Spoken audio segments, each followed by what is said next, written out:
If I start a school, will you come? Then Anis Jung asked to the boy, if she start a school, will he come?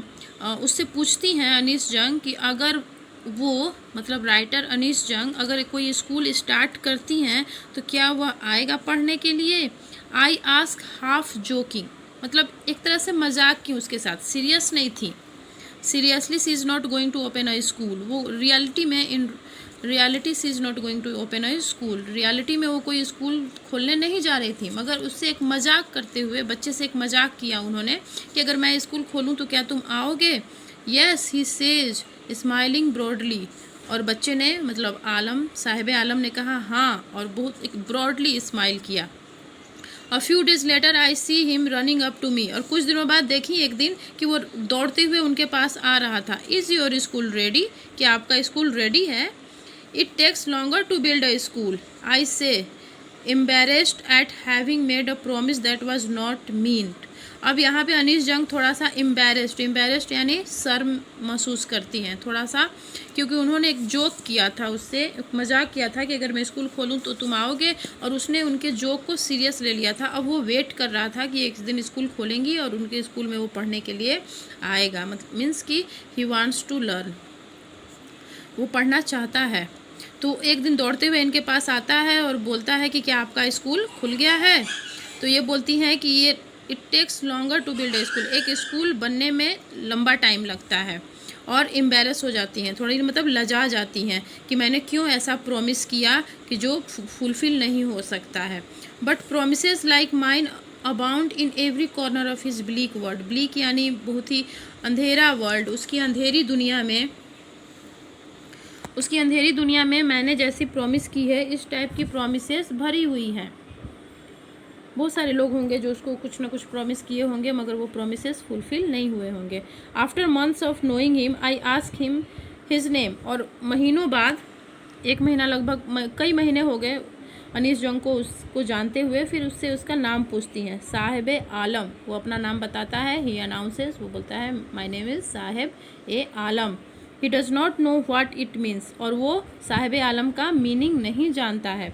If he knew its meaning lord of universe, actually Sahib Alam का मतलब होता है Lord of universe, मतलब पूरे ब्रह्मांड का मालिक। If you new its meaning, अगर वही मीनिंग जानता, he would have a hard time believing it, तो उसको विश्वास नहीं होता कि मेरा नाम इतना अच्छा है, पूरे ब्रह्मांड का मालिक, और मेरे पास खाने को पैसे नहीं है, मुझे रैक पिकिंग करना पड़ता है, कूड़ा कचरा इकट्ठा करना पड़ता है खाने की चीज़ों को जो के पाने के लिए।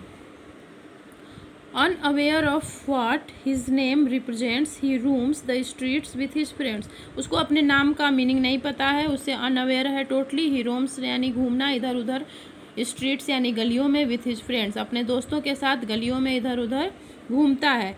An army of bear foot boys, अब उसके जो दोस्त हैं उसके दोस्तों को, आर्मी क्या होता है? Army is a group of soldiers के ग्रुप को आर्मी कहा जाता है, और यहाँ पे राइटर ने आर्मी उसके दोस्तों के ग्रुप को कहा है, क्योंकि आर्मी जो होती है वो सेना पे दुश्मन देश के साथ लड़ती है, और यहाँ पे जो साहिब आलम है वो भी अपने दोस्तों के साथ अपनी ज़िंदगी के लिए लड़ ही रहा है।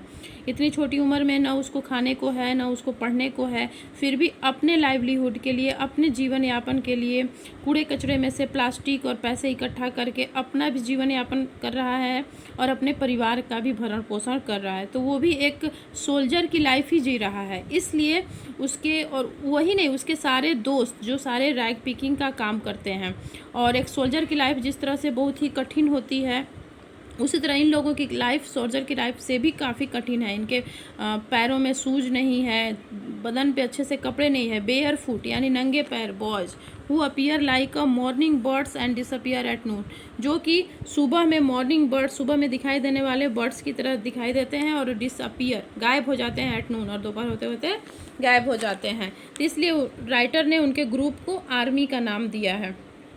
सोल्जर्स की तरह ये लोग भी जीवन की, लाइफ की प्रॉब्लम्स और लाइफ की हार्डशिप से ये लोग भी लड़ रहे हैं। Over the months I have come to recognise each of them, और महीनों बाद अभी एक एक उसके ग्रुप के जितने बच्चे हैं, उसके जितने दोस्त हैं, सबको रिकॉग्नाइज, सबको अच्छे से पहचानने लग जाती हैं। Why are not you wearing chappals, I ask one. उसमें से एक लड़के से पूछती हैं कि तुमने चप्पल क्यों नहीं पहना है। My mother did not bring them down from the self. Self होता है यानी जो रेक होता है घरों में, एक रेक जो ऊपर होती है जिसमें सामान रखा जाता है। तो बोलता है कि मेरी मम्मी ने मेरे चप्पल को रेक पे सेल्फ पे रख दिया है और उसको नीचे नहीं उतार रही है। ही आंसर सिंपली, सिंपल ढंग से उसने आंसर दिया। Even if she did he will throw them off says another. दूसरा बच्चा बोलता है कि अगर इसकी मम्मी वो चप्पल उतार भी देगी तो तब भी उसको फेंक देगा उस चप्पल को। Who is wearing shoes that do not miss. वो बच्चा जो आंसर करता है कि इसकी मम्मी अगर चप्पल उतारेगी भी तो ये उन चप्पल को फेंक देगा। उसने शूज पहन रखा है जो कि मैच नहीं कर रहा है, मतलब दोनों पैरों में दो साइज के या दो कलर के दो डिज़ाइन के शूज उसने पहन रखे हैं। इसका साफ मतलब है कि किसी ने दिया है। When I comment on it, he shuffles his feet and says nothing. I want shoes. जब ये पूछती है कि क्यों तुम्हारी मम्मी अगर उस चप्पल तुम्हारा सेल्फ से उतार देगी फिर भी तुम उसको क्यों नहीं पहनोगे, उसको क्यों फेंक दोगे, तो वो सफल्स हिज फीट। सफल यानी उलट पुलट करना, इधर उधर घुमाना, हिलाना डुलाना। तो अपने पैरों को इधर उधर घुमाते हुए बोलता है आई वांट शूज, मुझे शूज चाहिए। Says a third boy who has neighbour. ये जो लड़का है जो बोलता है कि मेरी मम्मी ने ऊपर रख रखा है, सेल्फ पे रख रखा है, नीचे नहीं उतार रही है चप्पल, इसलिए मैं नहीं पहन रहा हूँ। दूसरा लड़का बोलता है कि अगर उतारेगी भी इसकी मम्मी तो ये उनको फेंक देगा। तो ये इससे पूछती है कि क्यों फेंक दोगे तुम, तो ये कुछ नहीं जवाब देता है, बस अपने पैरों को इधर उधर सफल करता रहता है, मतलब घुमाता रहता है। फिर एक तीसरा लड़का है वो बोलता है कि मुझे जूते चाहिए। Who has never owned a pair all his life. जिसको और उस लड़के ने अपनी ज़िंदगी में कभी भी शूज नहीं पहना है। Travelling across the country I have seen children walking barefoot in cities on village roads. अब ये अनीस जंग कहती हैं कि भारत में, देश में ट्रैवल करते हुए मैंने कई जगह देखा है, शहरों में भी देखा है, गांव की सड़कों पे भी देखा है, बच्चे ऐसे ही नंगे पैर घूमते रहते हैं। It is not lack of money but a tradition to stay barefoot. Actually ये पैसे की कमी के कारण नहीं होता है, जबकि हमारे देश में एक ट्रेडिशन ही है, एक परंपरा चली आ रही है नंगे पैर घूमने का। Is one explanation. कोई ऐसा भी कारण बता देता है कि ऐसा नहीं है कि गरीबी के कारण ये बच्चे चप्पल या शूज नहीं पहन रहे हैं, एक्चुअली ऐसी परंपरा है नंगे पैर घूमने का, इसलिए।